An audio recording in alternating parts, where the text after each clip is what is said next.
नमस्कार, मैं जी रावत जयप्रकाश।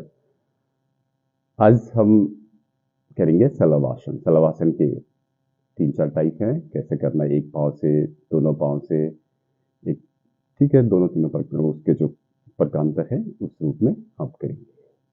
ठीक है, शलभासन पीठ के लिए किया जाता है। पीठ, गर्दन, स्पॉन्डिलाइटिस या आपके जो लोअर बैक है या स्पाइन है, पीठ वाले एरिया में बहुत ज़्यादा अकड़ाहट रहती है, मसल्स बहुत स्टेप हो रखी है, तो भी इसका प्रयोग करें। ठीक है, स्लिप डिस्क की प्रॉब्लम है, सciatica की है, तो इसको किया जा सकता है। या पेट के इशू है आपके, पेट के इशू है आपके, कब्ज रहता है, ठीक है, आपका पेट का फंक्शन अच्छा नहीं हो रहा है, लीवर काम नहीं कर रहा है या भूख नहीं लग रही है, ठीक है, तो उसमें भी ये आपकी जो पेट की क्रियाशीलता है, आंतों की क्रियाशीलता है, उसको बढ़ा देगा। आपके जो स्टमक के जो ऑर्गन्स है, उनकी जनरली आपकी क्रियाशीलता बढ़ जाएगी। ठीक है, और करना कैसे है, अगर आपकी प्रॉब्लम बहुत ज़्यादा है, बहुत पेन होता है, वो तो बहुत बहुत आराम से करना है, किसी की गाइडेंस में करें। ठीक है, तब आप ऐसा ना करें कि शलभासन में पाँव बहुत ऊपर उठाने तो आप बहुत ऊपर उठा दें, तो ऐसी गलती ना करें। बहुत आराम से, बहुत ही सूक्ष्म तरीके से करें। लेकिन आप बिल्कुल हेल्दी परफेक्ट हैं, तो आप पूर्ण शलभासन तक कर सकते हैं। लेकिन अगर प्रॉब्लम है, तो आप फर्स्ट सेकंड करें। ठीक है, आराम से, उतने में ही आपका आराम आना शुरू होगा, लेकिन वो भी बहुत आराम से करना है।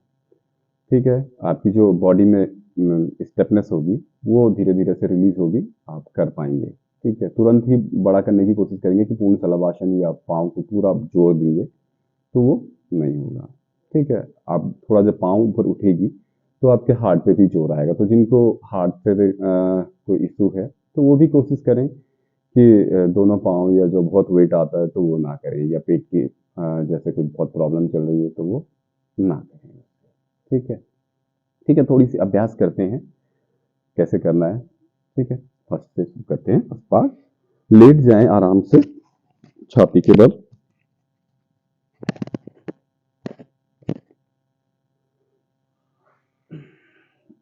बिल्कुल अपने चिन को सामने रखते थोड़ी सी आगे लाएं, दोनों हाथों को अपने थाइस के पास ले जाके बिल्कुल कंफर्टेबल आरामदायक स्थिति में रखें। आराम से रखें उन्हें, अंदर की ओर लाएं, पाँव को मिला के रखें, बिल्कुल आरामदायक स्थिति में आ जाएं। मैं बोलने के लिए चिन्ह ऊपर रख रहा हूं, बाकी आप कर सकते हैं बिल्कुल ग्राउंड पे चिन्ह लगा के। और धीरे धीरे से, अगर बहुत पेन नहीं बढ़ा हुआ है, तो पूरा उठने दे पाँव को, जितना आप उठा सकते हैं ऐसे, और कुछ सेकंड तक होल्ड रखें, 30 सेकंड तक। और उसके पश्चात धीरे धीरे सांस छोड़ते हुए वापस ले आए। फिर दूसरी पाँव से जितना आप उठा सकते हैं उठाएं। पेन बढ़ा हुआ है तो बहुत ज्यादा ऊपर ना उठाएं, फिर आप थोड़ी सी अपनी क्षमता के अनुसार अपनी पाँव को उठाएंगे। श्वास लेते हुए ऊपर होल्ड करते करें, और फिर धीरे धीरे श्वास छोड़ते हुए वापस। ठीक है, अगर पेन ज्यादा लग रहा है, ज्यादा खिंचाव दबाव नहीं हो पा रहा है, तो होल्ड ना करें, धीरे धीरे से इस तरह से ले जाएं पाँव को गत्यात्मक स्थिति में, और नीचे आने दें। श्वास के साथ ले जाएं और श्वास छोड़ते हुए वापस आए। ठीक है, स्थिरात्मक और गत्यात्मक दोनों रूप में आप इसे कर सकते हैं। स्थिरात्मक थोड़ी कम करिएगा, 2-3 बार, और गत्यात्मक 5-10 बार कर सकते हैं। और उसके पश्चात थोड़ी सी मकर आसन करिएगा, रिलैक्स हो जाइए। ठीक है, अब हाथों को वापस लाइए। अब हम करते हैं इसका सेकंड प्रकार। हाथ को इस तरह से ऊपर रखें पीठ पे। ठीक है, राइट रखें, लेफ्ट से करते हैं, ताकि जो आपके पेट का जो हिस्सा है, उस पे जो आंतों का एक संकुंचन है, वो सही दिशा में हो। फिर इस तरह से हाथ उठेगी, उसी लेवल पे आपकी पाँव उठेगी, और फिर धीरे धीरे से छोड़ दें। अब दूसरी हाथ को ले आए पीठ के ऊपर और एक हाथ को सामने रखें, ठीक अपोजिट उसकी आपकी लेग उठेगी। और गत्यात्मक इसे भी कर सकते हैं जैसे, और इसको होल्ड में भी कर सकते हैं। ठीक है, परफेक्ट। कोई सवाल हो तो आप नीचे कमेंट में पूछ सकते हैं। ठीक है, ऐसा आप 5 से 10 बार करिए। 5 से 10 बार करने के बाद आप धीरे धीरे से थोड़ी देर मकर आसन कर लीजिए। ठीक है, अब अगर आपको ठीक है बैक में कोई इशू नहीं है तो इसे भी करें तीसरे उसमें। फिर इसका शलभासन का चौथा पार्ट जो है वो पूर्ण बचता है, पूर्ण शलभासन। लेकिन ये हम शलभासन करेंगे, ये पूर्ण नहीं है। लेकिन अगर पेन है, बहुत ज्यादा खिंचाव दबाव रहता है पीठ में, गर्दन में, तो थोड़ा संभल के करें, बहुत आराम से करें।